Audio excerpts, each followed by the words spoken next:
আসসালামু আলাইকুম, welcome to my Sara recipe. আমি আজকে আপনাদেরকে একটি ড্রাগন ফল দিয়ে পুলি পিঠা তৈরি করে দেখাবো। আশা করি আমার ভিডিওটি শেষ পর্যন্তই দেখে যাবেন। একটা ড্রাগন নিয়ে নিয়েছি, এখন আমি ড্রাগনটাকে কেটে নেব। ড্রাগনটাকে কেটে নিচ্ছি, খোসাগুলো ছাড়িয়ে একটা পাত্রে রেখে দিচ্ছি। ড্রাগনটাকে ব্যান্ড করে নিয়েছি, সেটা আমি আপনাদেরকে দেখাই নাই। এখন আমি ময়দা দিয়ে দিচ্ছি যতটুকু লাগে আমার। লবণটা পরিমাণ মতো দিয়ে ভালো করে ডোটা মিক্স করে নিচ্ছি। ডোটা মিক্স করা শেষ আমার। দেখেন ডোটা কেমন হয়েছে। এখন আমি একটা লেচি বেলে নিব বড় করে একটা লেচি বেলে নিচ্ছি।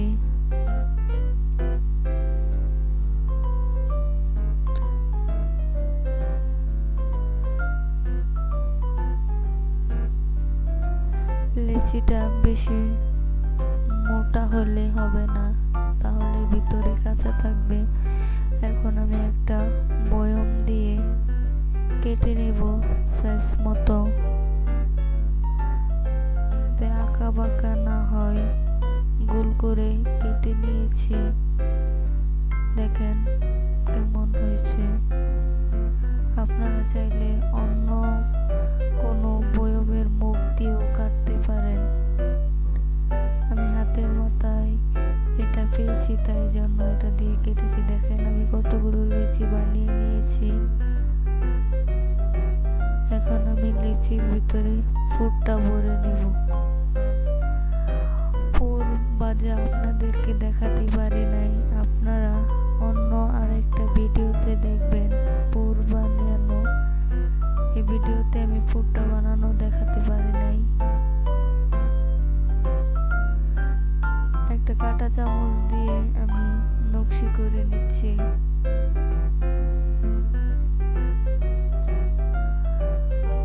পুরটা বেশি দেওয়া দরকার নেই, তাহলে ফেটে যাবে পিঠাগুলো বানানো শেষ আমার। দেখেন এখন একটা কড়াইয়ে তেল দিয়ে দিয়েছি, একটু গরম হয়ে গেছে তেল। আমি এখন পিঠাগুলো দিয়ে দিচ্ছি।